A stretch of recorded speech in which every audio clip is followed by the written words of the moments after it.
किस तरह से और किस कांड से अग्रेसित किया जाएगा।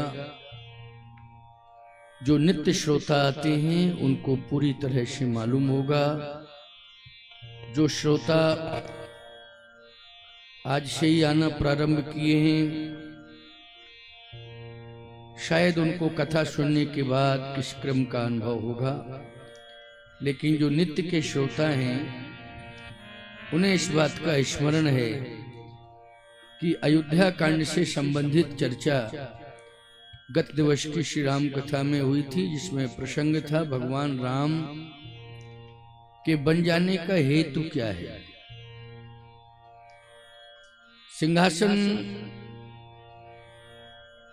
इंतजार कर रहा है प्रभु का कि कब प्रभु आए और मुझे स्वीकार करें, लेकिन वन में तो भक्त केवट इंतजार कर रहा है कि कब प्रभु आए वो हम कब इनको गंगा पार करें। अपने अपने दांव पे सबे लगाई टेक, राम निशाना एक है तीरंदाज अनेक। सिंहासन सोच रहा है कि कब प्रभु मुझे स्वीकार करें, केवट सोच रहा है कि कब भगवान गंगा पार करें। महाराज श्री दशरथ इस बात को स्वीकार कर रहे हैं कि मैं थोड़ा परिवर्तन कर दूंगा, भरत को सिंहासनासीन कर दूंगा, लेकिन राम को वन नहीं भेजूंगा।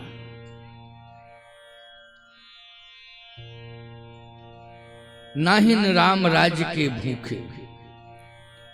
दशरथ जी महाराज ने कहा राम राज्य के भूखे नहीं हैं, उनको राजवाज से कोई लेना देना नहीं, लेकिन नहीं, फिर भी अयोध्या की भूमि पर श्री राम का जन्म हुआ है तो राम को अयोध्या में रहने का अधिकार है। इस अधिकार से मैं वंचित न त्याग दूंगा। निर्णय भगवान राम को लेना है कि मैं बन जाऊं तो कैसे जाऊं और पिताजी को कैसे समझाऊं। आप सोच रहे होंगे कि महाराज श्री दशरथ मान लीजिए संतुष्ट हो जाएंगे तो कौशल्या जी को कौन संतुष्ट करेगा। क्या कौशल्या जी चाहेंगी कि मेरा बेटा बन चला जाए? नहीं, कोई मां नहीं चाहेगी कि बेटा बन जाए और कष्टों का वर्ण करे, अनंत कष्टों का वर्ण करे। कोई माता नहीं चाहती।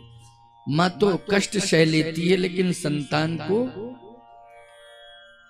कभी भी कष्ट में नहीं देख सकती है। स्वयं सह लेगी, लेकिन अपनी संतान को कष्ट में नहीं देख सकती है। मां होती है ऐसी ममतामयी मां। एक बार महाराज दशरथ भले ही कह दें, कुछ भी कह दें, लेकिन अम्बा कौशल्या क्या परिवर्तन करेंगी? क्या ये कहेंगी कि राम ठीक है बन जाओ? लेकिन पहले तो हम महारानी कैकेयी और महाराज दशरथ के मध्य में जो श्री राम जी खड़े हुए हैं और समझाने की कोशिश कर रहे हैं, उसमें क्या निर्णय होता है, इस पर विचार करना है। भगवान राम ने कहा कि मां, पिताजी के दुख का कारण क्या है? कैकेयी ने कहा कोई बड़ी बात नहीं है, छोटी सी बात। और छोटी सी बात को लेकर के पता नहीं क्यों इतना ज्यादा चिंतित हो गए, मेरी समझ में खुद नहीं आ रहा है।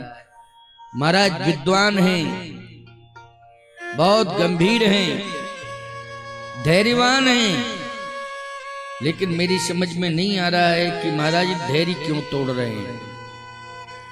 महाराज धैर्य क्यों तोड़ रहे हैं, ये समझ में नहीं आ रहा है।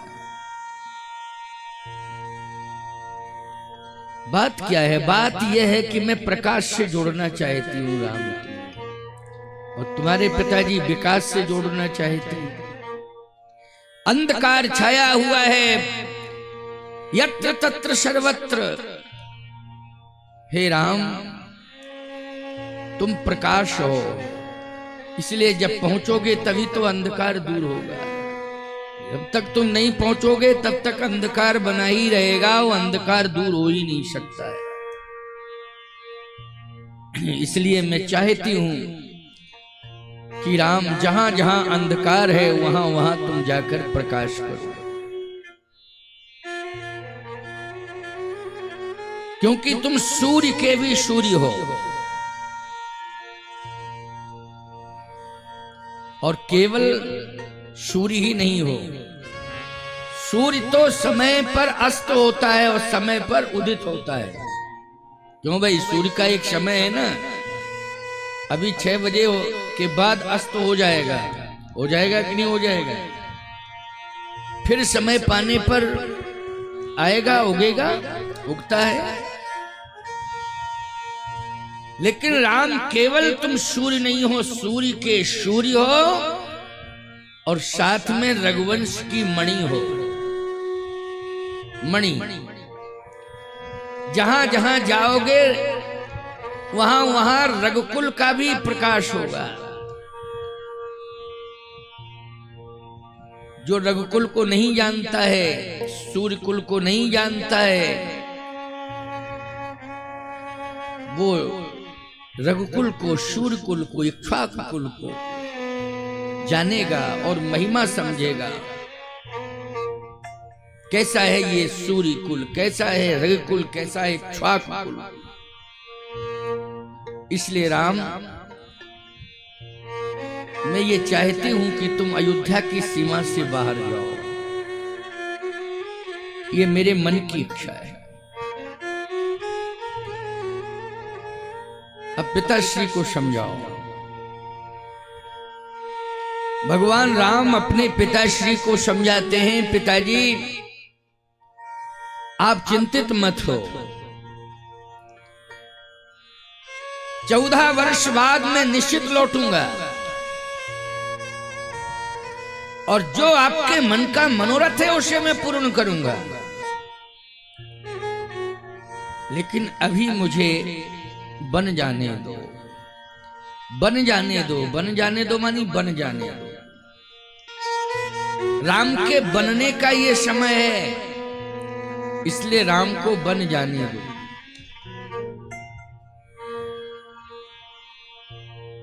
आप अपने बेटे को घर में ही रखोगे तो बनेगा कि बिगड़ेगा, बोलो?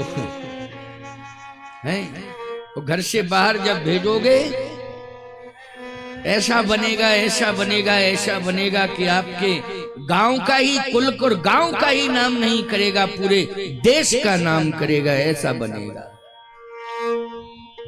थोड़ा सा मोह का त्याग करो। जो लोग बच्चों को बाहर भेज देते हैं पढ़ने के लिए, उनके बच्चे जो है केवल गांव तक ही सीमित नहीं होते हैं, पूरे देश में उनकी ख्याति होती है। वो देश को चलाते हैं, उनके बिना देश नहीं चलता है। वो क्षमता, वो काबिलियत उनके अंदर आ जाती है कि उनके बिना देश चलता नहीं है। पूरे कुल को, पूरे गांव को ख्याति प्राप्त होती है। इसलिए पिताश्री, थोड़ा मोह का त्याग करो और मुझे अयोध्या से बाहर भेजो। मैं 14 साल बाद आऊंगा, अवश्य आऊंगा 14 साल बाद। 14 वर्ष तक आपका बालक अगर शिक्षा की क्रांति से जुड़ गया तो निश्चित रूप से वो बालक इंसान नहीं, महान हो गया। केवल इंसान ही नहीं रह गया, वो महान हो गया है। इसलिए बच्चों को बुद्धिजीवी बनाओ, बच्चों को सुंदर संस्कार देने के लिए संत महात्मा सत्संग से जरूर जोड़ो। शिक्षा से ही नहीं, सत्संग से भी जोड़ना है। और सत्संग से जुड़ने का बहुत अच्छा चांस मिल गया है बच्चों को, कहीं भी रहें बच्चे। आजकल सोशल मीडिया के माध्यम से बोलो हर बालक चाहे तो सत्संग से जुड़ सकता है कि नहीं जुड़ सकता है। सबसे पहले तो आप लोगों ने मुझे सोशल मीडिया के माध्यम से ही जाना कि नहीं जाना, सुना आपने, तब याद किया कि स्वामी जी को बुलाया जाए। इसका मतलब है कि आप सत्संग प्रेमी हैं। तो आज हमें आवश्यकता है कि संत और शिक्षा, संस्कार, इन सब से अपनी संतान को जोड़ना है। संत किसे कहते हैं? जिसके पवित्र विचार हैं वो संत है। और शिक्षा देने वाले के पवित्र विचार होते हैं कि नहीं होते हैं? बोलो भाई, शिक्षा देने वाले के विचार कैसे रहते हैं? पवित्र विचार होते हैं, वो संत ही होता है। वो गुरु होता है और संत होता है, याद रखना। अलग अलग विधाएं हैं साधु संतों की, केवल एक ही विधा से ही कोई संत नहीं होता है, अनेक विधाएं हैं संतत्व धारण करने की। इसलिए भगवान राम का ये कहना है कि मैं सकल मुनन के आश्रमन जाए जाए सुख दीन। 14 वर्ष के लिए राम अयोध्या का त्याग करेंगे, क्योंकि रावण की आयु मात्र 14 वर्ष शेष रह गई है। मात्र 14 वर्ष। दशरथ जी की आयु 14 दिन शेष रह गई है और दशमुख की आयु 14 वर्ष शेष, 14 साल अभी है। 14 साल बाद मरेगा रावण। दशरथ जी तो अभी 14 दिन बाद ही प्राण त्यागेंगे।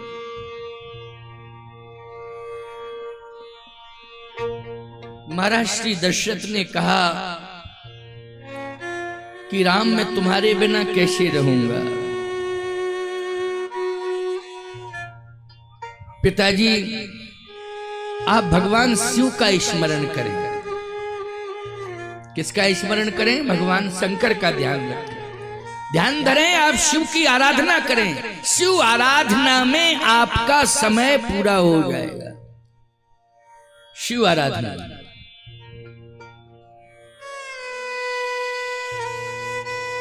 जैसे ही शिव जी का नाम कान में आया,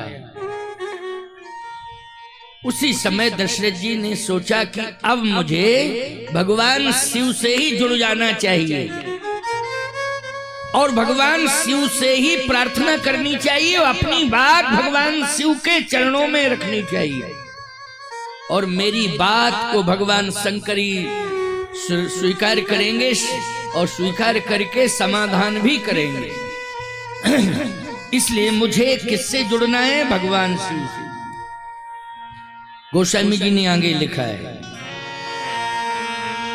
सुमिरी महेश कहानी हो री, सुमिरी महेश कहानी हो री, सुमिरी महेश कहानी हो री, सुमिरी महेश कहानी हो री, बिनती सुनाऊं सदा शिव मोरी, बिनती सुनाऊं सदा शिव मोरी, बिनती सुनाऊं सदा शिव मोरी, बिनती सुनाऊं सदा शिव मोरी, बिनती सुनाऊं सदा शिव मोरी, बिनती सुनाऊं सदा शिव मोरी, सुमिरी महेश कहानी हो री, सुमिरी महेश कहानी हो री, बिनती सुनाऊं सदा शिव मोरी। हे भगवान शंकर मेरी प्रार्थना सुनो। साधारण से साधारण की बात सुनते हैं भगवान शंकर, भगवान श्री राम के पिता की बात क्यों नहीं सुनेंगे? जैसे वो आर्त भरे शब्द पहुंचे भगवान शिव के कानों में, भगवान शिव ने कैलाश को छोड़ दिया। मुझे याद किया जा रहा है, अयोध्या में चक्रवर्ती सम्राट मुझे याद कर रहे हैं और संकट में फंसे हुए हैं इस समय, इसलिए मुझे संकट से उबारना है। अच्छा, इसमें भी भगवान श्री राम की भूमिका है। शिव जी का नाम आ ही नहीं रहा था, स्मरण दिला दिया। क्यों भाई? क्यों?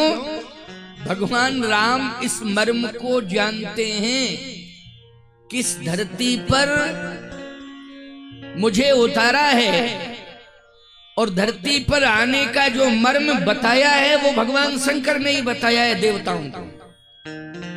क्यों भाई? इस धरित्री पर श्री राम आएंगे, इसका मर्म किसने बताया है देवताओं को? शंकर जी ने। हरिव्यापक सर्वत्र समाना, प्रेम ते प्रगट होय में जाना। अच्छा, जब भगवान प्रकट हो गए, भगवान विष्णु ने आश्वासन दिया, तो आश्वासन में क्या कहा था देवताओं से? भगवान शंकर भी उपस्थित हैं वहां। जन डर पहु मुनि सिद्ध सुरेशा, ओ तुम ही लागी धरि हो नर भेषा। चिंता मत करो, तुम्हारे कारण हम नर रूप धारण करेंगे, नारायण से नर बनेंगे, आ रहे हैं। लेकिन रहस्य किसने बताया था? भगवान शंकर ने। तो जब शंकर जी ने ये रहस्य बताया और देवताओं को भगवान ने आश्वासन दिया कि तुम ही लाग धरी हो नर भेषा, और अयोध्या में आऊंगा, लेकिन निश्चरहीन करो मई भुज उठाए प्रण कीन, सकल मुनन के आश्रमन जाए जाए सुख दीन। मैं अयोध्या में रहूंगा नहीं, यत्र तत्र सर्वत्र, जहां जहां ऋषि मुनि महात्माओं के आश्रम बने, जहां जहां गौशालाएं हैं, जहां जहां भक्त रह रहे हैं, जहां जहां संत रह रहे हैं, हम सभी के पास जाएंगे और सभी के दुख को दूर करेंगे, और जहां जहां राक्षस रह रहे हैं उनका समूल नष्ट करेंगे, राक्षसों का समूल नष्ट करेंगे। मैं आ रहा हूं। तो भगवान राम इस मर्म को जानते हैं कि शंकर जी आएंगे तो हमारा पक्ष लेंगे, और भगवान शंकर पिताश्री को समझाएंगे। इसलिए याद किसकी दिलाई है राम जी ने? भगवान शिव की। और शंकर जी आए। आपका इसका क्या प्रमाण है कि शंकर जी आए? रामचरितमानस में प्रमाण है, इसलिए कह रहा हूं। कोई अप्रमाणित बात तो मैं कहते ही नहीं हूं, प्रमाण होता है तभी मैं उसकी पुष्टि करता हूं, मानस से ही करता हूं पुष्टि। जब व्यक्ति सामने होता है तो वो बात करता है, या तो तुम कहेगा या आप कहेगा। क्यों भाई? सामने कोई व्यक्ति आएगा और बातचीत करेगा तो दो ही शब्द तो हैं, पहले या तो आप कहेगा या तुम कहेगा। भगवान शंकर सामने आ गए हैं दशरथ जी के, को भवन में ही आ गए, और शिव जी की और दशरथ जी महाराज की बातचीत हो रही है। जैसे ही भगवान शंकर का दर्शन किया महाराज दशरथ ने, तो संबोधन में स्पष्टीकरण मिल गया। आशुतोष तुम औढ़र दानी, आशुतोष तुम औढ़र दानी,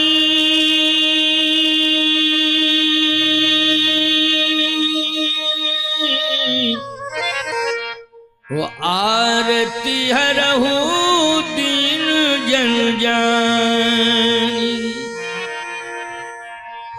आशुतोष तुम, इसका मतलब है ये भगवान शंकर समक्ष खड़े हैं, सम्मुख हैं दशरथ जी के, इसलिए दशरथ जी महाराज कह रहे आशुतोष तुम औढ़र दानी, आप मेरे आर्त का हरण करें, मैं दुखी हूं इस समय। मानो शंकर जी ने कहा कि क्यों दुखी हैं आप? दशरथ जी ने कहा इसलिए कि राम मुझे छोड़कर जा रहा है। राम को तुम रोको, समझा दो कि राम अयोध्या छोड़ के मत जाओ, आपकी बात जरूर मानेगा राम। तुम प्रेरक शव के हृदय सोमति राम ही देव, वचन मोरि तजि रहै ग्रही, परिहरशील सने।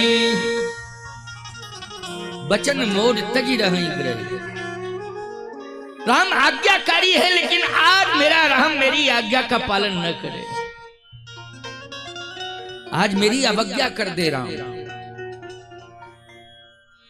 आपसे मेरी प्रार्थना है, राम को आप समझाओ और राम किसी तरह से अयोध्या में रह जाए, रुक जाए, ऐसा प्रयास आप करिए, यही मेरी प्रार्थना है। अब भगवान राम किस लिए आए हैं इस मर्म को शंकर जी जानते हैं? क्यों भाई, जानते हैं कि नहीं जानते? अच्छा, अब जैसे ही महाराज श्री दशरथ जी की प्रार्थना सुनी, भगवान शंकर ने आंख बंद हो गई। भगवान शंकर के नेत्र बंद हो गए, सोचने लगे। हृदय में भगवान राम बैठे हैं शिव जी के। आंख बंद हुई। भोले बाबा ने कहा अब आप बताओ होना क्या चाहिए? मैं अयोध्या में आके धर्म संकट में फंस गया हूं, मुझे धर्म संकट से उबारो।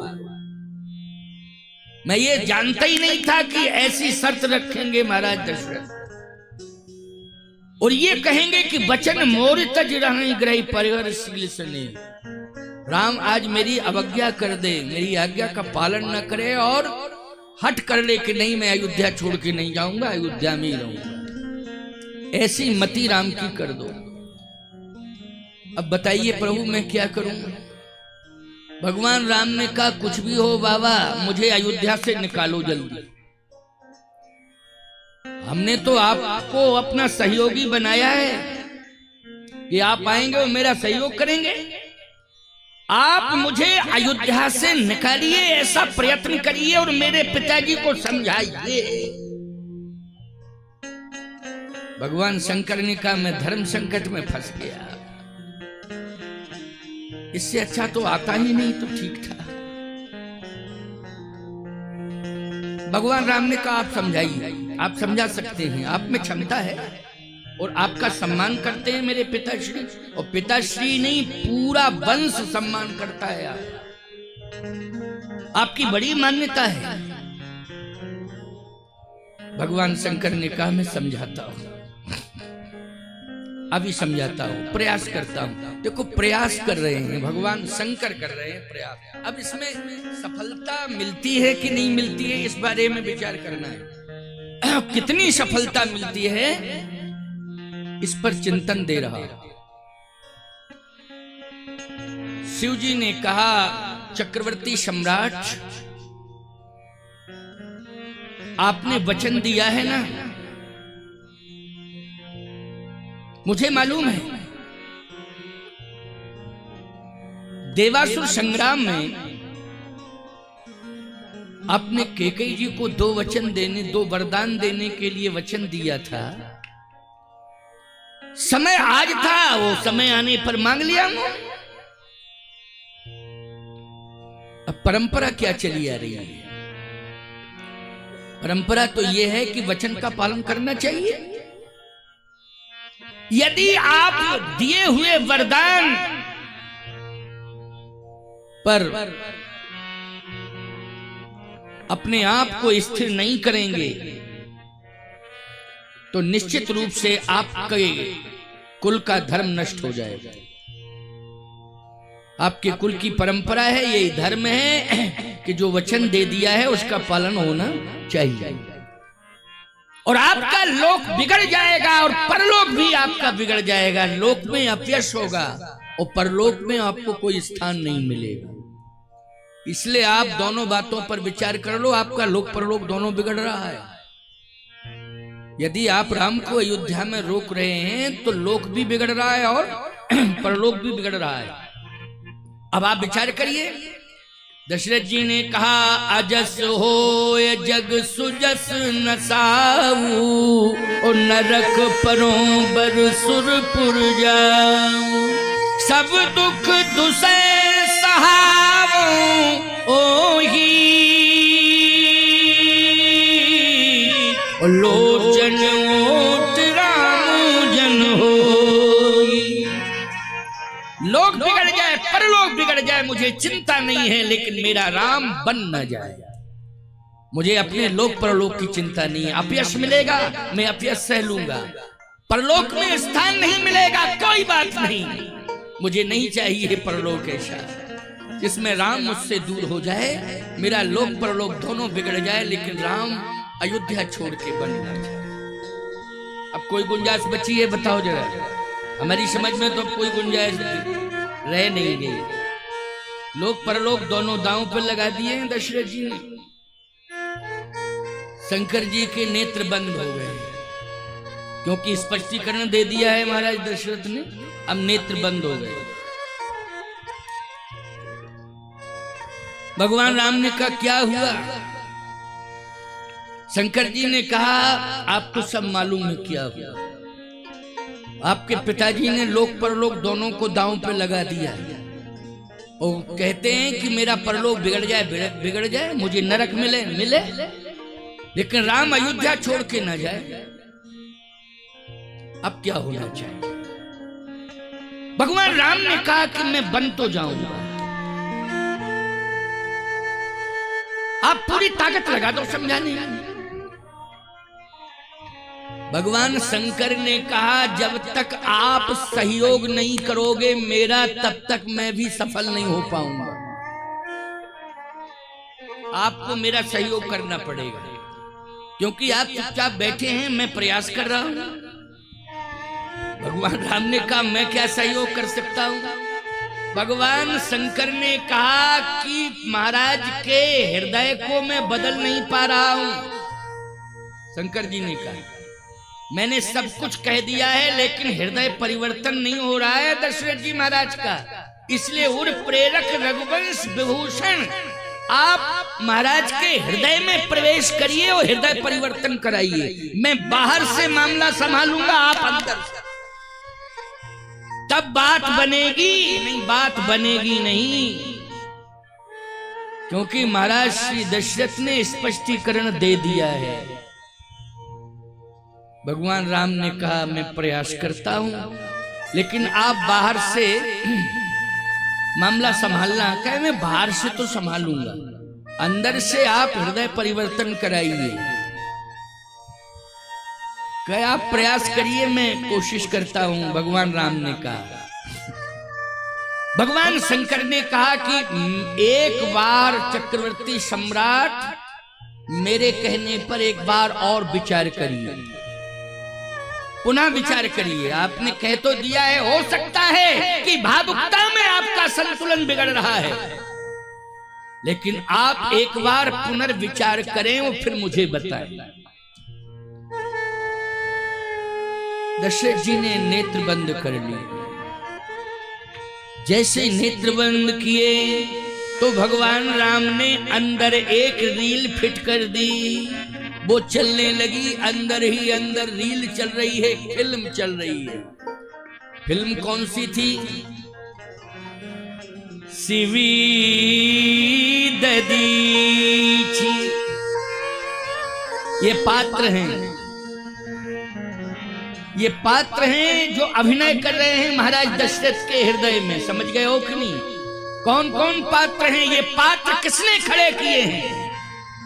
जो अभिनय कर रहे हैं, दशरथ जी दर्शन कर रहे हैं उन पात्रों का। बोले शिवी ददीच हरीश चंद्र नरेश, शिवी ददीच हरीश चंद्र नरेशा, शिवी ददीच हरीश चंद्र नरेशा, शिवी ददीच हरीश चंद्र नरेशा, सहे धर्म हितु कोटि कलेशा,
शिवी ददीची हरिश्चंद्र नरेशा।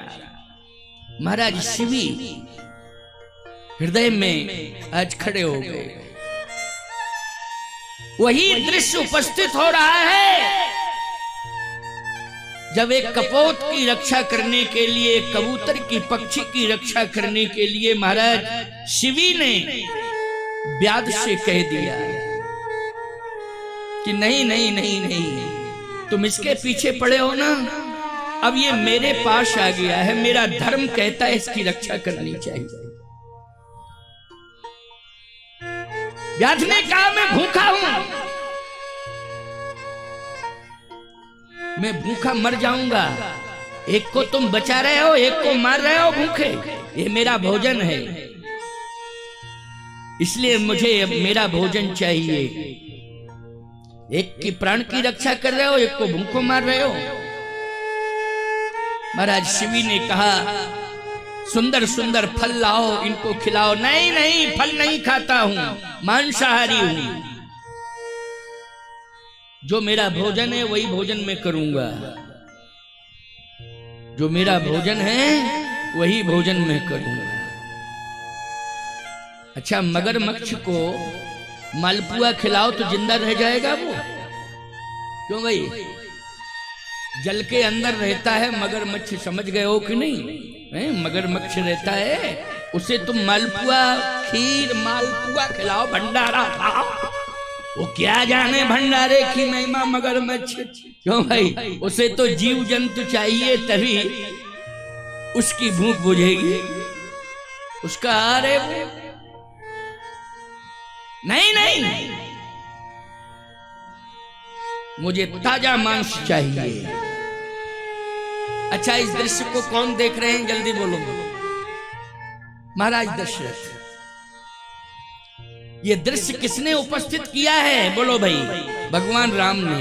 किसके लिए किया है? हृदय परिवर्तन के लिए किया है। पिताश्री का हृदय परिवर्तन हो जाएगा। देखो भाई, धर्म की रक्षा के लिए शायद प्राण भी त्यागने पड़ेंगे। ऐसी भी कंडीशन आ जाएगी कि प्राण भी संकट में फंसेंगे, और फंसेंगे ही नहीं को त्यागना भी पड़े। गिरिराज जटायु ने प्राण त्यागे कि नहीं त्यागे? बोलो। भारतीय संस्कृति की रक्षा में ही तो प्राण गए उनके, प्राण भी त्यागने पड़ सकते हैं। मुझे ताजा मांस चाहिए। नहीं नहीं नहीं, मैं किसका दूं? किसी की हत्या नहीं कर सकता हूं, क्योंकि मांस दूंगा तो किसी का वध करना पड़ेगा। नहीं नहीं, ये मेरा धर्म नहीं कहता है। तो मैं भूखों मर जाऊंगा, तुम्हारा धर्म नष्ट हो जाएगा, क्योंकि एक के प्राण बचाए और दूसरे के प्राण तुमने ले लिए। महाराज ने कहा कि मैं तुम्हें संतुष्ट करूंगा, और महाराज ने अपने शरीर के टुकड़े करना शुरू किए, मांस निकालना शुरू किया था महाराज शिवी ने। बोलो, किया कि नहीं किया? एक धारदार हथियार लेकर के अपने अंगों को काटने लगे और कहने लगे लो लो लो। लेकिन वो कहता इतने में संतुष्ट नहीं होऊंगा, इतने में संतुष्ट नहीं होऊंगा। इस शरीर के हजारों टुकड़े कर दिए थे वो लोग, कर दिए थे कि नहीं? हजारों टुकड़े कर दिए महाराज ने। और जिस समय, याद रखना, महाराज अपना अंतिम महाप्रयाण करने लगे, क्योंकि वो परीक्षा ली जा रही थी, ना वहां बाज था ना वहां कबूतर था, वो तो परीक्षा ले, धर्म ही परीक्षा ले रहा था महाराज की। जिस समय महाराज ने अंतिम श्वास लेने के पूर्व अपने प्राण का त्याग करना चाहा, और शस्त्रदार हथियार को उठा करके अंतिम परिणति पर पहुंच रहे हैं कि अब मैं महाप्रयाण करूंगा, और जैसे शस्त्र को उठाया उसी समय धर्म प्रकट हो गया। बस कर, तेरे धर्म की परीक्षा हो गई, तेरे धर्म की परीक्षा हो गई। महाराज दशरथ जी कांप गए। इसका मतलब है मैं धर्म को महत्व नहीं दे रहा हूं, मैं अपने शरीर को महत्व दे रहा हूं। प्राण को यदि राम जी को रोकूंगा तो मेरे प्राण बचेंगे, लेकिन धर्म जाएगा। बोलो भाई, मेरे प्राण बचेंगे, राम को यदि रोकूंगा लेकिन धर्म जाएगा। ओ महाराज शिवी ने बोलो प्राण बचाए कि धर्म को बचाया? बोलो धर्म को बचाया। शिवी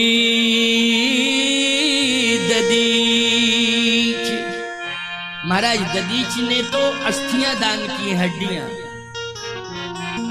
क्योंकि धर्म संकट में पड़ा तो धर्म की रक्षा करने के लिए बोलो ददीच की हड्डियां काम आई कि नहीं आई? ददीच की हड्डियां काम आई। ये सारंग आदि जो धनुष बने हैं ये ददीच की हड्डियों से बने, पिनाक ये ददीच की हड्डियों से बना है। धर्म की रक्षा के लिए अस्त्र दान कर दिया, हड्डियां दे दी। महाराज श्री दशरथ ने वो दृश्य आंखों से देखा जब ददीच जी अस्थि दान कर रहे हैं, वो देख रहे हैं आंख से। और दिखाने वाला कौन है? बोलो भाई, दिखाने वाला जो है परमात्मा है, वही राम है। अच्छा तुम सो रहे हो और यदि चामुंडा माता तुमसे कोई कार्य कराना चाहती हो, स्वप्न में कोई दृश्य खड़ा कर दें, तो इसका मतलब है वो स्वप्न तुम्हारे लिए तुम्हें आया तो है, लेकिन वो स्वप्न की माध्यम कौन बनी है? माँ चामुंडा बनी है, तुम्हें श्रेय दिलाना चाहती हैं, इसलिए उन्होंने अपनी बात प्रत्यक्ष न कहकर स्वप्न में कह दी। समझ रहे हो कि नहीं? इसलिए कितने जगह भक्तों को स्वप्न हुए हैं जहां पर ये स्वप्न में आया कि अमुक जगह पर मैं हूं, मुझे निकालो। तो कई मूर्तियां पृथ्वी से निकाली गई, धरती से निकाली गई स्वप्न के आधार पर। बोलो भाई, स्वप्न के आधार पर। इसलिए ये भगवत प्रेरणा होती है। यहां स्वयं भगवान राम हृदय में बैठे हुए हैं और वो दृश्य खड़ा कर रहे हैं जिससे पिताजी का हृदय बदल जाए, विचारों में परिवर्तन आ जाए और मुझे जो है वन भेजने के लिए वो अपनी स्वीकृति प्रदान करें। वन भेजने के लिए अपनी स्वीकृति प्रदान करें मुझे, तभी मैं बन जाऊंगा। भगवान शंकर ने कहा सीताराम, हाँ क्या सोचा आपने? दशरथ जी महाराज ने नेत्र खोले, कहा बोलो राम अयोध्या में रहें या राम बन जाएं? आपका मन क्या कह रहा है? आप अपने मन की बात बताओ, राम वन में रहें या राम भवन में रहें? तो मन तो यही था कि राम भवन में रहें, वन में न रहें। लेकिन दशरथ जी कहते हैं 2 मिनट का मौका और दो। शंकर जी बोले 5 मिनट ले लो। 2 मिनट की बात छोड़ो, 5 मिनट ले लो, विचार कर लो। अच्छा भगवान शंकर भी सोच रहे हाँ डोज अच्छा मिल रहा है, लेकिन हैवी डोज दे दो, गुंजाइश ही न रहे। हैवी डोज दो प्रभु, ये क्या कर रहे हो? गुंजाइश नहीं रहनी चाहिए। अब दोबारा सोचने का मौका मांग रहे हैं, तो इस बार तो हैवी डोज दे देना। अच्छा ठीक है, विचार कर लो। भगवान शंकर ने कहा कोई बात नहीं, विचार करो। दशरथ जी के नेत्र बंद हो गए। दशरथ जी महाराज विचार करने लगे। जब तीसरी बार विचार किया तो हरिश्चंद्र जी को खड़ा कर दिया भगवान ने। प्रभु की लीला, हरिश्चंद्र जी। और दृश्य कौन सा था? महाराज दशरथ देख रहे हैं, उनके हृदय में ये फिल्म चल रही है, ये रील घूम रही है। दृश्य कौन सा था? हरिश्चंद्र जी सिंहासन पर नहीं बैठे, काशी के स्मशान पर ड्यूटी दे रहे हैं। हरिश्चंद्र जी के मस्तक पर सोने का मुकुट नहीं है, काली पट्टी बंधी हुई है। राजा के सिर पर काली पट्टी नहीं बंधी होती है, राजा के सिर पर मुकुट होता है। होता है कि नहीं होता है? ये काली पट्टी तो चांडाल के सिर पर बंधी रहती है, याद रखना। लेकिन सिर पर मुकुट नहीं है, काली पट्टी बंधी है। राजा के हाथ में तलवार होती है, लेकिन हरिश्चंद्र जी के हाथ में लाठी है। क्या है? लाठी। बोलो ये चांडाल का स्वरूप होता है कि नहीं? हाथ में लाठी, काली पट्टी बंधी हो और स्मशान पर मिल जाए वो। तो कन्फर्म मोहर लग जाती है। क्यों भाई लग जाती मोहर की नहीं कि ये वास्तव में चांडाली है, मोहर लग जाती है। महाराज हरिश्चंद्र जी अयोध्या में नहीं है, काशी में भी हैं, तो विश्वनाथ जी के मंदिर में नहीं है, ये स्मशान पर खड़े हुए हैं। और जितने भी मुर्दे आ रहे हैं उन मुर्दों का वो कर वसूल रहे हैं। ये ड्यूटी है। ये हरिश्चंद्र जी इस भेष में हैं और इस कार्य को कर रहे हैं। ये कौन देख रहे हैं? महाराज दशरथ देख रहे हैं। आंखों में आंसू आ गए। अरे मैंने तो पढ़ा था लेकिन आज आंखों से देख रहा हूं। इसके बाद भगवान ने कहा जरा प्रेशर बनाऊं, थोड़ा सा प्रेशर जब तक नहीं बनेगा तब तक कार्य में व्यवधान होता रहेगा, सफलता नहीं मिलेगी। तो भगवान ने और प्रेशर बनाया। तो उस प्रेशर में ये हुआ कि उसी समय तक्षक नाग ने हरिश्चंद्र के बेटे को डस लिया। ये प्रेशर है। ये क्या है बोलो भाई? ये प्रेशर है। डस लिया, तक्षक नाग ने डस लिया उसी समय। जैसे ही तक्षक ने डसा, हरिश्चंद्र की पत्नी को पता चला कि मेरे पुत्र को सर्प ने डस लिया। वो रोती बिलखती तड़पती गिरती पहुंच गई पुत्र के पास। कोई नहीं था पास में, क्योंकि विश्वामित्र जी का डर था कि कोई भी पास में मत जाना। संस्कारों की राजधानी मानी जाती है काशी, बोलो मानी जाती है कि नहीं? लेकिन कोई हरिश्चंद्र के पुत्र रोहित का संस्कार करने वाला, सहयोग देने वाला संस्कारों में कोई नहीं मिला काशी में, विश्वामित्र जी के भय के कारण। ये आश्चर्यजनक घटना है कि मां स्वयं बेटे को ले जा रही है श्मशान। बोलो भाई, ये आश्चर्यजनक घटना है कि नहीं? दुश्मन भी मर जाता है तो याद रखना, लोग कहते हैं बस दुश्मनी खत्म हो गई, क्योंकि प्राण निकल गया, मिट्टी है, अब काहे की दुश्मनी? बोलो, स्मशान तक वो भी साथ जाते हैं कि नहीं जाते हैं? जिस परिवार से दुश्मनी होती वो परिवार भी स्मशान तक जाता है। क्यों? दुश्मनी खत्म, वो तो मिट्टी हो गया जिससे दुश्मनी थी। लेकिन आज काशी में कोई साथ जाने वाला नहीं है। कफन पैसा नहीं है, कोई कफन देने को तैयार नहीं है। उसने अपने आंचल में ही लपेट लिया पुत्र को, हृदय से लगा लिया। किस तरह से रोती बिलखती, ये दशरथ जी देख रहे हैं दृश्य, याद रखना। ये भगवान राम ने जो दृश्य खड़ा किया है हृदय परिवर्तन कराने के लिए।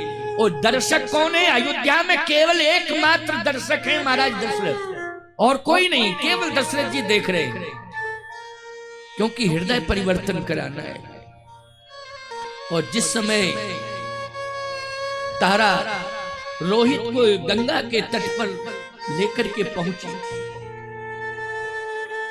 तो रोते रोते गंगा जी से प्रार्थना कर रही है, हे गंगा मां, मैंने आपसे कुछ नहीं मांगा, न मांगूंगी, लेकिन आज मैं मांग रही हूं कि मेरे पुत्र के संस्कार में कोई सम्मिलित नहीं है। अभागिनी ये मां है जो है संस्कार करने आई है।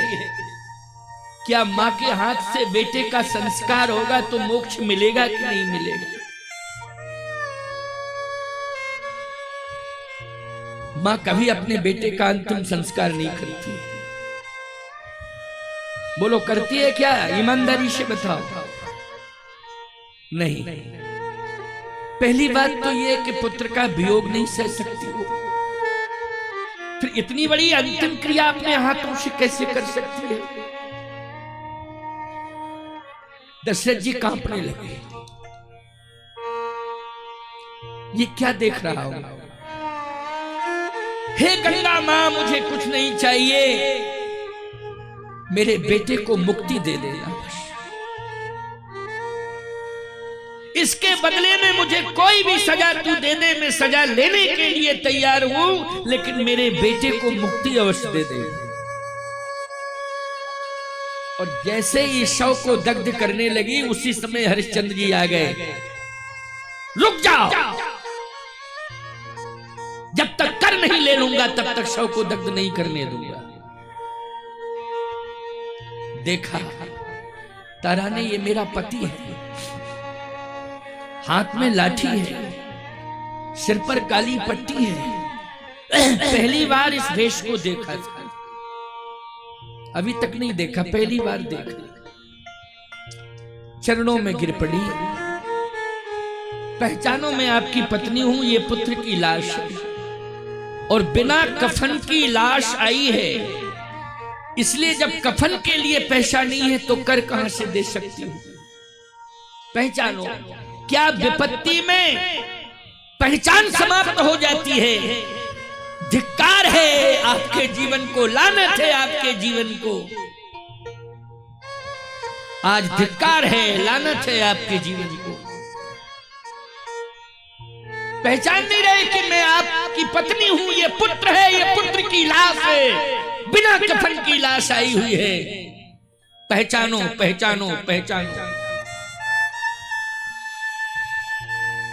हरिश्चंद्र जी ने कहा मैं पहचान रहा हूं, मैं पहचान रहा हूं। तो पहचान रहे हो तो व्यवधान क्यों कर रहे हो? पुत्र के अंतिम संस्कार में सम्मिलित हो। हरिश्चंद्र जी ने कहा नहीं, जब तक मैं कर नहीं ले लूंगा, शव को दग्ध नहीं करने दूंगा। इसका मतलब है, तारा ने कहा कि आप पत्नी को भूल गए हैं, पुत्र को भूल गए हैं, क्रूर हो गए हैं आप।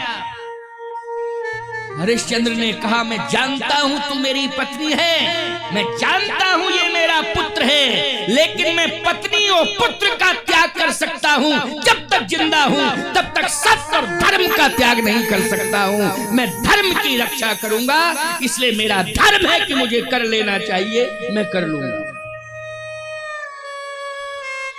मैं पत्नी और पुत्र का त्याग कर सकता हूं धर्म के कारण, लेकिन धर्म का त्याग नहीं कर सकता हूं। पत्नी और पुत्र का त्याग कर सकता हूं, इसलिए मुझे कर चाहिए। जब तक मैं कर नहीं ले लूंगा तब तक शव को दग्ध नहीं करने दूंगा। तारा ने सोचा कि आखिर है तो पति ही, मैं नहीं इजाजत दे रहा तो मैं अंतिम संस्कार कर दूंगी, मेरा पति ही तो है, ठीक है, बोल रहा है, बोलने दो। और जैसे ही साहस जुटाया और शव को दग्ध करने ही वाली थी तारा, उसी समय हरिश्चंद्र जी ने लाठी उठाई। मैं प्राण ले लूंगा तेरे, लेकिन जब तक कर नहीं देगी तब तक शव। नारायण भगवान की। महाराज दशरथ के नेत्र खुल गए। भगवान शंकर ने कहा क्या डिसीजन लिया, क्या सोचा आपने, बताइए। राम अयोध्या में रहे या राम वन में रहे, क्या सोचा है? असमन गुणे, असमन गुणे, ये रामायण की अर्धाली है, याद रखना।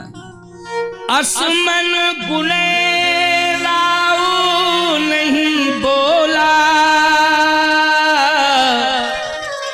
पीपर पात सरस मन डोला।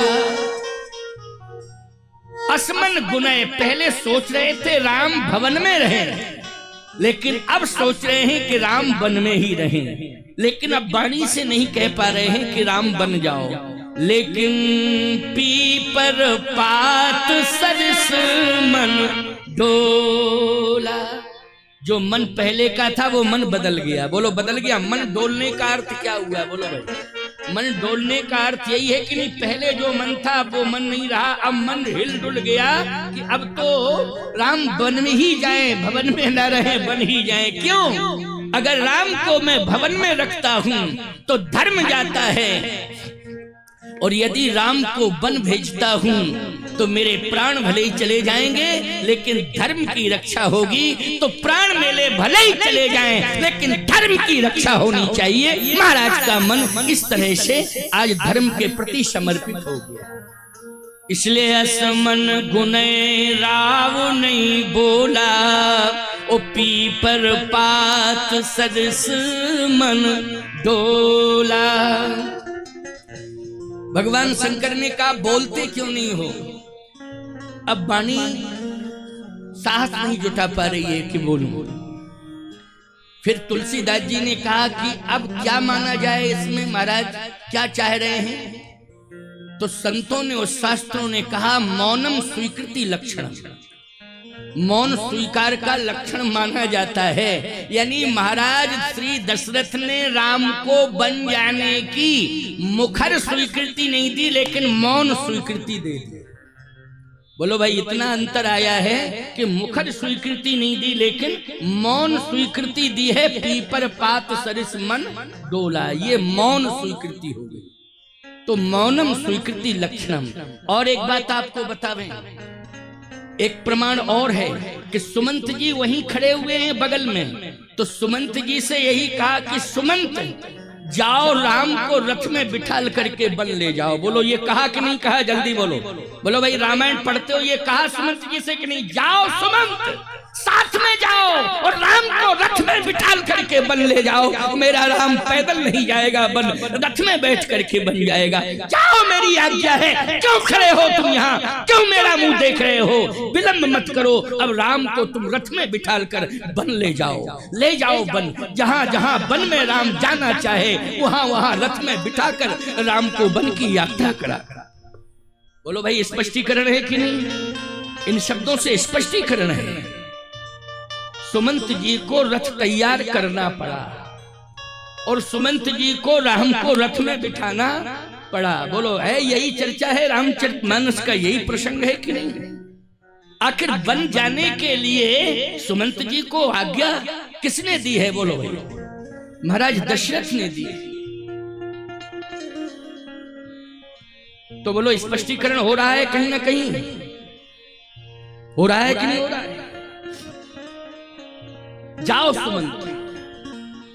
सुमंत जी को रथ सजाना पड़ा, निकालना पड़ा, घोड़े तैयार करने पड़े और कहा तुम स्वयं संचालन करोगे रथ का, कोई सारथी नहीं जाएगा।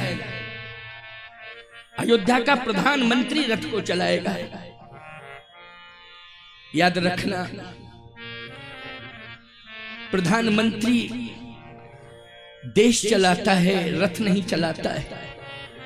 लेकिन जहां जगन्नाथ भगवान आ जाएंगे वहां देश के प्रधानमंत्री को स्वयं सारथी बनकर के रथ चलाना पड़ेगा, क्योंकि जगन्नाथ यात्रा में मुख्यमंत्री प्रधानमंत्री को रथ चलाना पड़ता है। बोलो, चलाना पड़ता है कि नहीं चलाना पड़ता है? तो आज इस रथ पर केवल अयोध्या नाथ नहीं बैठे हैं, स्वयं जगन्नाथ भगवान बैठे हुए हैं। बोलिए जगन्नाथ भगवान की। केवल अयोध्या नाथ नहीं, जगन्नाथ भगवान बैठे। इसलिए प्रधानमंत्री को तो चलाना ही पड़ेगा रथ।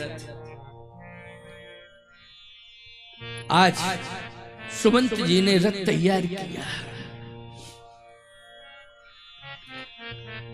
प्यारे, एक बात और सुन लो, बड़ी अच्छी बात, क्योंकि ये प्रसंग बहुत महत्वपूर्ण है और प्रसंग तो मानस के सभी महत्वपूर्ण हैं। कितना आपको बताऊं, कितना समझाऊं, कितना सुनाऊं, ये लगता है ये भी सुना दूं, ये भी सुना दूं, ये भी सुना दूं, ये भी सुना दूं, ऐसा लगता है तो आगे बढ़ ही नहीं पाता हूं ज्यादा। और हवाई सर्वे कर दूं तो चित्रकूट तक पहुंच जाऊंगा अभी 2 मिनट में। हवाई सर्वे में क्या दिक्कत की बात है? क्यों भाई, हवाई सर्वे कर दूं तो अभी पहुंच जाऊं चित्रकूट। लेकिन नहीं, लगता है कि नहीं, आप जैसे श्रोताओं को कुछ सुनाना है। इसलिए ये प्रसंग आज का था ही, और ये इतना विस्तार हो गया इसमें। मेरे मन में नहीं था कि मैं इतना विस्तार दूं। ये सोच रहा था कि चलो अब राम जी को तुरंत ही अयोध्या से वन भेजूं, लेकिन ये दशरथ जी महाराज, फिर राम जी ने कहा मेरे 14 साल का इंतजार आप करिए, मेरा इंतजार करिए 14 साल। 14 साल बाद मैं आऊंगा, फिर मैं जीऊंगा कैसे? तो दशरथ जी ने कहा कि बताओ राम, सहारा बताओ। जीने का क्या है? बोले भगवान शंकर का स्मरण करो। कथा बढ़ गई आगे। क्यों भाई, कथा बढ़ गई कि नहीं? शंकर जी का स्मरण किया तो शंकर जी चले गए, चले आए तो फिर वो प्रश्नोत्तरी होने लगी और प्रश्नोत्तरी में फिर डिसीजन ये निकला। क्यों भाई? कि आखिर राम जी को बन जाना ही पड़ेगा, इसलिए रथ सजाओ, रथ तैयार करो और राम जी को रथ में बिठा कर ले जाओ। बस इतना संशोधन हुआ कि पैदल नहीं जाएगा, राम बन तो जाएगा लेकिन किस में बैठ के जाएगा? रथ में बैठ के जाएगा। बस इतना संशोधन, लेकिन बन तो जाएगा, बन तो जाएगा। बात तो ये थी, पहले कह रहे थे बचन मोरि तज रहि ग्रही परिहरशील स्नेह, लेकिन आज आदेश दे रहे हैं। क्यों? सत्य सामने आ गया, धर्म सामने आ गया। हरिश्चंद्र जी ने संतान को महत्व नहीं दिया, संपत्ति को महत्व नहीं दिया, पत्नी और पुत्र को महत्व नहीं दिया, सत्य और धर्म को महत्व दिया। महाराज शिवी ने, ददीच ने किसको महत्व दिया है? शरीर को महत्व नहीं दिया है, संपत्ति को महत्व नहीं दिया है, सत्य और धर्म को महत्व दिया है। इसलिए शिव ददीच हरिश्चंद्र नरेशा शहे धर्म हित कोटि कलेशा। लेकिन धर्म ये कहता है कि राम जी को माँ के पास जाकर के अपनी बात कहनी पड़ेगी, वो प्रणाम करना पड़ेगा, आशीर्वाद लेके जाना पड़ेगा। बोलो भाई, चाहे पैदल जावे चाहे रथ में बैठ के जावे, लेकिन जिस माँ ने इतना प्रयास किया है कि निर्गुण ब्रह्म को सगुण बनाया और पुत्र के रूप में इस धरती पर उतारा है, वो महान तपस्विनी माँ कौशल्या बैठी है और राम जी बिना कहे चले जाएं तो ये अनुचित होगा कि नहीं होगा? बोलो भाई, ये अनुचित होगा। नहीं, भले ही 14 साल के लिए जा रहे हैं, लेकिन 14 मिनट के लिए माँ के पास जाना पड़ेगा। और 14 मिनट का भी समय नहीं है तो 14 सेकंड के लिए तो चले ही जाएं। क्यों भाई? 14 सेकंड के लिए तो जाएं, नहीं 14 मिनट का समय। केवल प्रणाम करें, कहे माँ मैं जा रहा हूं, इतना कहना पड़ेगा। भगवान राम ने सोचा कि मुझे माँ को प्रणाम करना है और माँ से आज्ञा भी लेनी है, तो सीधे कौशल्या अम्बा के भवन में गए। जैसे कौशल्या अम्बा की ब्रह्म मुहूर्त का समय है। कौन सा समय है? ब्रह्म मुहूर्त का समय है, ब्रह्म बेला का समय है। आप कहो ब्रह्म मुहूर्त का समय, ये क्या प्रमाण है? 4 बजे, प्रातः 4 बजे भगवान राम महाराज श्री दशरथ के पास पहुंच गए थे, क्योंकि दशरथ जी महाराज 3:30 बजे जगते थे। प्रति दिन का नियम था कि ब्रह्म मुहूर्त में 3:30 बजे पछले पहर भूप नित जागा। तो रात्रि का जो अंतिम पहर, पिछला पहर होता है कि नहीं? अच्छा बोलो, उस समय रात्रि का अंतिम पहर समाप्त होता है, ब्रह्म बेला शुरू हो जाती है, नहीं? वही ब्रह्म बेला, पिछले पहर भूप नित जागा। लेकिन आज हमें ही बड़ा चरज लागा। अयोध्या वासी करे महाराज अभी तक जगे नहीं, क्या बात है? तभी तो सुमंत जी गए थे महाराज के पास। कारण क्या है? देखा तो बेहोश पड़े थे। तुरंत कहा राम को बुला के लाओ। सुमंत जी उसी समय श्री राम जी को, राम जी की भी आदत थी कि प्रातः काल उठ के रघुनाथा मात पिता गुरु नावई माथा। भगवान राम भी सुबह 4 बजे प्रणाम करते थे। तो ब्रह्म बेला का समय है। भगवान श्री राम ब्रह्म मुहूर्त में माता कौशल्या के पास पहुंचे हैं। अच्छा, इसके लिए पुष्टि है, मानस की अर्धाली पुष्टि दे रही है। क्या? कि आप यदि अपने माँ बाप गुरु को ब्रह्म मुहूर्त में प्रणाम करते हो तो फिर माँ बाप गुरु यही कहेंगे, जाओ बेटा जल्दी स्नान करो, अब स्नान का समय है, आशीर्वाद है, जाओ स्नान करो। क्यों? यही कहा जाएगा कि नहीं कहा जाएगा? तो कौशल्या माता ने यही कहा है, तात जाऊं बल बेग नहाऊं, तात जाऊं बल बेग नहाऊं, तात जाऊं बल बेग नहाऊं, तात जाऊं बल बेग नहाऊं, जो मन भाई मधुर कछ खाऊं, जो मन भाई मधुर कछ खाऊं, जो मन भाई मधुर कछ खाऊं, जो मन भाई मधुर कछ खाऊं, तात जाऊं बल बेग नहाऊं, तात जाऊं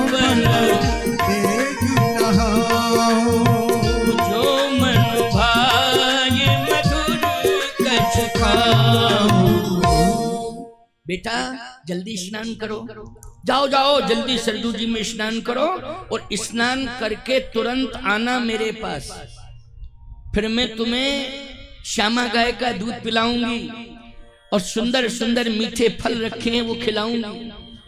जाओ राम स्नान करके आओ, और यदि मेरे पास नहीं आ सकते स्नान के बाद तो मेरी आज्ञा है कि या तो फल ग्रहण कर लेना या श्यामा गाय का दूध ग्रहण कर लेना। क्यों? तेरा अभिषेक होना है और अभिषेक की विधि में घंटों लगते हैं। तू कब तक भूखा बैठा रहेगा? मुझे मालूम है कि कितने घंटे लगते हैं अभिषेक की विधि में, इसलिए बेटा मेरी आज्ञा है, मैं भूखा नहीं देख सकती हूँ तुझे। तू स्नान करने के बाद मेरी आज्ञा है कि तू फल ग्रहण कर लेना, जो मन भाए मधुर कछु खाऊ, जो भी चाहे फल अथवा दूध, जो तेरी इच्छा है। इसका मतलब ये है कि ब्रह्म मुहूर्त का समय है कि नहीं? बोलो भाई। जाओ जाओ बेटा मेरी आज्ञा है, क्योंकि तेरा अभिषेक होना है, तुझे अयोध्या का राजा बनना है। आज वो मुहूर्त है, शुभ घड़ी है, तेरा अभिषेक होना है। समस्त तीर्थों का जल आ गया है, समस्त तीर्थों के संत आ चुके हैं, समस्त तीर्थों की मिट्टी आ गई है, समस्त वन की औषधियां, समस्त वनों से औषधियां सभी आ चुकी हैं। आज तेरा अभिषेक होना है, तुझे राजा बनना है अयोध्या का। भगवान राम ने कहा मां मैं लौट के नहीं आऊंगा। अच्छा कोई बात नहीं है, शाम को जब अभिषेक पूर्ण हो जाए तब तो आएगा, तू सिंहासन पर बैठेगा, इसके बाद प्रणाम करने नहीं आएगा। सफलता मिलती है, सफलता के पहले प्रणाम किया जाता है, सफलता मिलने के बाद भी प्रणाम किया जाता है, ये परंपरा है कि नहीं? अच्छा कोई बात नहीं, शाम को आना आशीर्वाद लेने के लिए। मां मैं 14 साल बाद आऊंगा। अब कांप गई कौशल्या, क्योंकि राम जी सत्य बोलते हैं ना, ऐसा थोड़ी गुमराहित कर दे। मां मैं 14 साल बाद आऊंगा प्रणाम करने के। क्या बात हो गई? ऐसा क्यों बोल रहा है? तेरा तो अभिषेक होना है, ये तू 14 साल की बात क्यों करने लगा? का पिताजी ने सिस्टम चेंज कर दिया। मां क्या सिस्टम चेंज किया? पिताजी अयोध्या का राजा बना रहे थे, अब अयोध्या का राजा नहीं, पिताजी ने मुझे जंगल का राजा बना दिया है। पिता दीन मोहि कानन राजू, जही सब भांति मोर बड़का। पिताजी ने मुझे जंगल का राजा बना दिया है, इसलिए मां मैं प्रणाम करने आया हूं, मुझे आशीर्वाद दे। लेकिन 14 साल बाद मैं लौटूंगा। मेरा कार्यकाल, वन का कार्यकाल 14 वर्ष का है। 14 साल बाद फिर मैं अयोध्या में आऊंगा।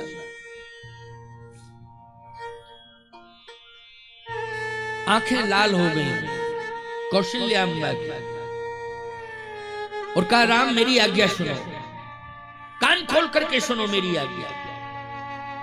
भगवान राम ध्यान से सुन रहे हैं, माता जी के चरण पकड़े हुए हैं कौशल्या अम्मा के, और कान लगा के सुन रहे हैं। हाँ मां बोल, क्या कहना चाहते?